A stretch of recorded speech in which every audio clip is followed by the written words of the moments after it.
آئندہ آنے والے دنوں میں پاکستان کا کردار مزید بڑا ہونے جا رہا ہے، اور اب یہ کہہ سکتے ہیں کہ بھارت کا جو سپریمیسی کا خواب ہے وہ ٹوٹ رہا ہے۔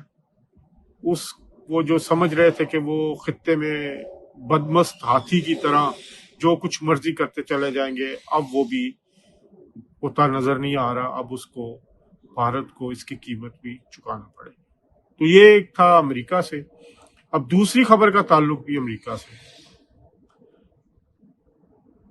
عمران خان صاحب کہتے رہے، دعویٰ کرتے رہے، بلکہ انہوں نے نعرہ بلند کیا حقیقی آزادی کا۔ انہوں نے الزام لگایا امریکہ پر کہ امریکہ نے ان کی حکومت گرائی ہے، اور انہوں نے یہ کہا کہ اب ہمیں ان سے حقیقی آزادی لینی ہوگی۔ ایبسولوٹلی ناٹ کے نعرے لگے۔ پاکستان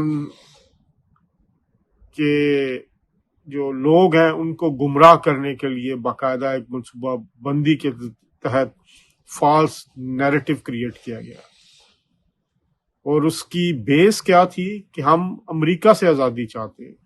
بڑے بڑے جلسے ہوئے، بڑی بڑی تقاریر ہوئیں۔ عمران خان صاحب نے اپنی تقاریر میں امریکہ کو لعنت جو ہے وہ لعنت ملامت کی، اور یہ ساری چیز آن ریکارڈ ہے۔ اس کے بعد ایک جھوٹا نیریٹو لے کے لوگوں کو گمراہ کیا گیا، لیکن اس کی ساری حقیقت اب سب کھل کے سامنے آ گئی ہے۔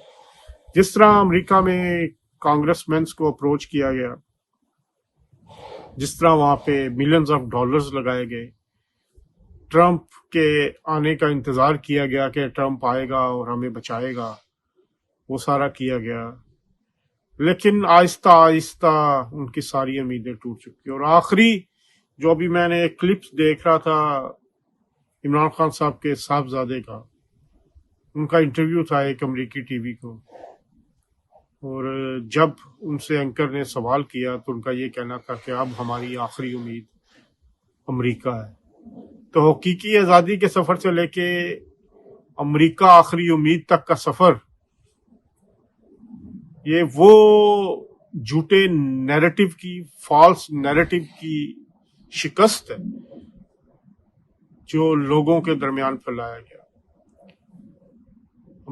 عمران خان کے صاحبزادے امریکہ جا کر اس کی آزادی کی بھیک مانگ رہے ہیں، امریکہ کے پاؤں پڑ رہے ہیں، ہر قیمت دینے کو تیار ہیں، اور دوسری طرف ان کے والد صاحب چند ماہ قبل تک امریکہ سے آزادی کا نعرہ لگاتے رہے۔ کیا یہ جھوٹا تضاد بھرا بیانیہ کسی سچے کھرے سیاستدان کو سوٹ کرتا ہے؟ ایک ایسا شخص اب جو کہ چوری کے الزام میں، کرپشن کے الزام میں جیل کاٹ رہا ہے، اس کا بیٹا جھوٹ بول رہا ہے، عالمی فورم پر جھوٹ بول رہا ہے کہ جی میرے بیٹوں کو، کہ میرے باپ کو جیل میں وہاں پر برا سلوک کیا جا رہا، کھانے کو نہیں دیا جا رہا، اور ان کو بڑے کیا کہتے ہیں تنہائی میں رکھا گیا ہے، برے حالات ہیں۔